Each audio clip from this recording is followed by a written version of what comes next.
Assalamualaikum warahmatullahi wabarakatuh. Waalaikumsalam warahmatullahi wabarakatuh. Imam Bukhari telah mengisahkan kepada kita tentang sebuah hadis yang diriwayatkan oleh beliau tentang seorang sahabat yang bernama Ibnu Abi Aufa.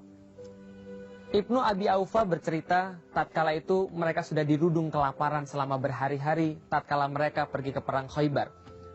Mereka pergi ke perang yang salah satu yang paling berat di dalam Islam. Mereka menyambut perintah Rasulullah untuk kemudian mengepung benteng Khaybar, benteng Yahudi yang sangat terkenal kuat, dan mereka akhirnya memenangkan pertempuran di Khaybar. Namun para sahabat ini, mereka sudah tidak makan selama berhari-hari.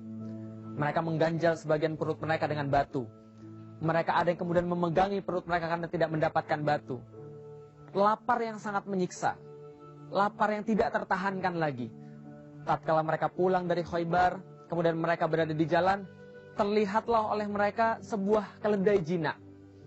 Ditangkaplah keledai ini, kemudian disembelih oleh mereka dengan nama Allah, dididihkanlah kuali. Akhirnya, sudah kelaparan beberapa malam, mereka tidak pernah mendapatkan makanan yang enak. Mereka bahkan tidak makan sama sekali. Hari itu mereka mendapatkan keledai jinak. Setelah disembelih atas nama Allah, kuali pun kemudian dinyalakan. Kemudian airnya kemudian sudah mendidih, dimasukkanlah kemudian keledai ini. Bisa kita bayangkan bagaimana para kawanan sahabat ini tatkala mereka sudah tidak makan selama beberapa malam, lantas terciumlah aroma sedap daripada masakan kuali itu. Menggugah selera, membangkitkan rasa, membangkitkan liur yang ada di mulut-mulut mereka. Tatkala mereka sudah mendapatkan panci ini sudah mendidih, kuali ini sudah mendidih, maka tatkala itu datanglah seorang sahabat yang lain dan berkata, hentikan, hentikan, matikan kuali kalian, karena aku pernah mendengar Rasulullah Muhammad SAW mengharamkan daging keledai jinak. Seluruh sahabat tertegun. Rasa lapar mereka yang telah menghantui selama beberapa malam, kemudian mereka menyaksikan keledai yang sudah jadi, yang sudah siap untuk disantap. Air liur mereka sudah berceceran dari tadi. Namun tatkala mereka mendapatkan hentikan, Rasulullah melarang memakan keledai jinak, maka sebagian sahabat berkata, tidak, Rasulullah tidak pernah makan keledai jinak, melainkan Rasulullah hanya memastikan agar dikeluarkan seperlima daripada keledai ini untuk kemudian dijadikan bagian daripada ghanimah. Para sahabat yang lain berkata, mari kita tanya orang yang lebih tahu.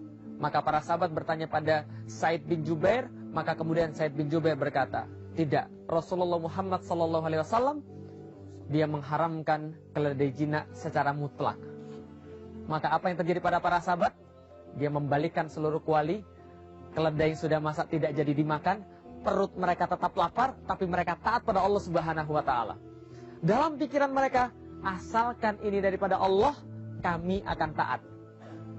Perkataan kaum mukmin ketika diperintah oleh Allah dan Rasulnya menghukumi di antara mereka, maka mereka berkata, sami'na wa ata'na. Kami dengar, kami taat. Walaupun lapar mendera, walaupun sangat ingin sekali menyantap makanan tadi, walaupun liur sudah terbangkitkan, tapi ketika Allah mengatakan ini haram, Rasul menyatakan ini haram, maka sudah tidak ada lagi perdebatan di antara mereka. Asalkan ini benar dari Allah, maka kami taat. Karena para sahabat mengetahui tidak ada kebaikan selain daripada Allah Subhanahu wa Ta'ala. Dia menciptakan manusia, dia pun tahu yang terbaik bagi manusia. Dia menciptakan manusia dan kepada dia semua manusia akan dikembalikan. Mana semua dikembalikan, haruslah menaati perintah-perintahnya. Asalkan ini semua daripada Allah, maka kami akan taat. Terima kasih. Assalamualaikum warahmatullahi wabarakatuh. Waalaikumsalam warahmatullahi wabarakatuh. Assalamualaikum Mas Wisnu. Sehat Mas ya. Betul. Akhirnya jumpa lagi setelah seminggu gak berjumpa. Iya, setelah 1 minggu gak berjumpa. Jenggotnya bertambah panjang dalam 1 minggu. Masya Allah. Masya Allah. Ustadz gimana, sehat ya? Alhamdulillah sehat. Alhamdulillah. Tadi Ustadz, tadi unta inspirasi dari Ustadz ya. Tadi membuat saya tertegun sebenarnya. Karena itu jaraknya dekat sekali ya. Ketika bagaimana daging keledai itu mau disantap, sudah dimasak, baunya sudah tercium. Tapi ketika ada perintah dari Rasulullah SAW yang dimana memang itu adalah perintah dari Allah Subhanahu Wa Taala, mereka langsung tidak makan itu. Sami'na wa ta'na. Sami'na wa ta'na. Saya bisa membayangkan walaupun saya nggak bisa, saya belum pernah nggak makan bermalam-malam. Ya. Saya cuma nggak makan semalam aja.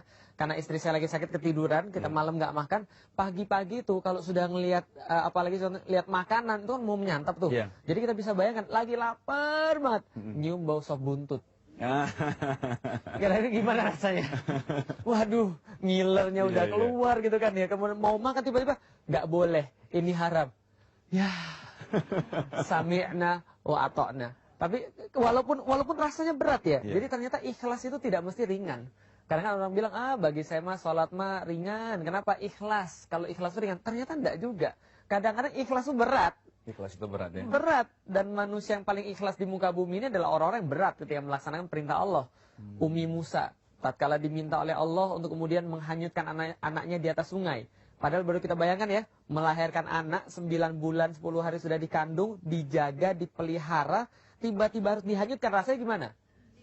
Allah katakan rasanya sakitnya di sini. Ya, Allah katakan hatinya ibunya Musa menjadi farig, menjadi kosong. Lah kenapa? Galau. Iya, iya. Tapi ya karena ikhlas itu anaknya kemudian menjadi wakana mukhlason. Kata Allah, maka Nabi Musa menjadi makhluk yang sangat ikhlas. Masya Allah. Jadi kadang-kadang ikhlas itu berat. Seperti kasus tadi. Baik, Keledai baik. Sudah ada di depan mata, tapi akhirnya memang Nggak jadi. Karena itu perintah. Jadi seperti yang Ustaz bilang, kami dengar dan kami taat gitu Iya, ya. asalkan dari Allah kami taat. Asalkan dari Allah kami taat. Mm-mm. Ustaz, kita akan bahas, tapi kita lihat yang setelah ini ya Ustaz Boleh. ya. Baik, mukminin dan mukminat, kami akan kembali setelah pesan-pesan yang satu ini. Alhamdulillah, kembali lagi di Inspirasi Iman, langkah menuju Istiqomah. Baik Ustaz.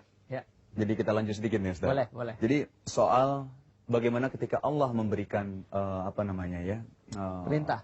perintah gitu. Bagaimana kadang-kadang seorang tadi seperti yang saya sampaikan awal-awal tadi Ustaz di opening ya, bagaimana ketika ada seorang dia melakukan kewajiban sebagai seorang muslim, tapi di satu sisi dia juga melakukan larangan-larangan, beberapa larangan Allah gitu. Ya. Dan dia menganggap itu bukan suatu hal yang maksudnya itu merupakan hal yang biasa saja gitu. Betul. Tadi seperti saya bilang, kadang-kadang kalau di sini sekarang misal sholat dilakukan, saya sudah sholat gitu sebagai seorang muslim, Betul. saya sudah melakukan rukun Islam gitu, sholat Betul. gitu. Tapi di satu sisi saya juga melakukan Riba praktek misalnya. riba gitu. Padahal sudah tahu kita semua kalau misalnya riba itu adalah salah satu dosa besar. Betul. Itu apa ini Ustaz? Ini apakah faktor emang di kehidupan muka bumi ini memang kadang-kadang kehidupan agama Islam itu dipisah-pisahkan, apakah karena hal itu juga kan? Ya, jadi memang betul ada kadang-kadang orang memang menganggap ya ketika dia sholat ini adalah bagian daripada perintah Allah. Seorang muslimah misalnya ketika sholat pakai mukena rapi gitu kan ya, tapi setelah selesai sholat biasanya dibuka lagi. Nah menjadi ketika dia sholat dia menjadi yakin bahwa saat dia sholat dia terhubungan dengan Allah. Dilihat sama Allah. Betul, dilihat sama Allah. Wah, jadi ketika dia Allahu Akbar, oh Allah lihat saya, inna sholati wa nusuki wa mahyaya. iya. Lalu setelah selesai sholat enggak lagi. Nah sama seperti orang yang kasusnya tadi makan riba. Jadi dia merasa dan ataupun dia sudah dididik seolah-olah Allah cuma ada di satu tempat saja. Sehingga dia gagal mengkaitkan ketika dia memakan riba bahwa perintah untuk tidak memakan riba juga sama datangnya daripada Allah. Nah kalau ini datangnya dari Allah, ini datangnya dari Allah, harusnya kan sama-sama ketaatannya pada Allah Subhanahu wa taala. Nah ini kemudian memang secara pendidikan yang harus dilatih bahwa agama Islam tidak hanya untuk satu tempat tapi juga untuk seluruh tempat. Bahwa Allah melihat tidak hanya pada satu aktivitas tapi juga pada seluruh aktivitas. Dan memang karena Islam itu diturunkan untuk mengatur segala aspek kehidupan di muka bumi ini, Oh iya, Ustaz ya. bayangin aja ketika saya membahas tentang cara duduk Rasulullah saja itu ada sekitar 11 sampai 12 hadis tentang cara duduk Rasulullah. 12 Kalau Rasul mengatur cara duduk saja diatur, Iya, iya, iya. apalagi hidup kemudian yang lebih besar lagi tentu Ya pasti ada Allah. aturan. Iya, iya. Heeh.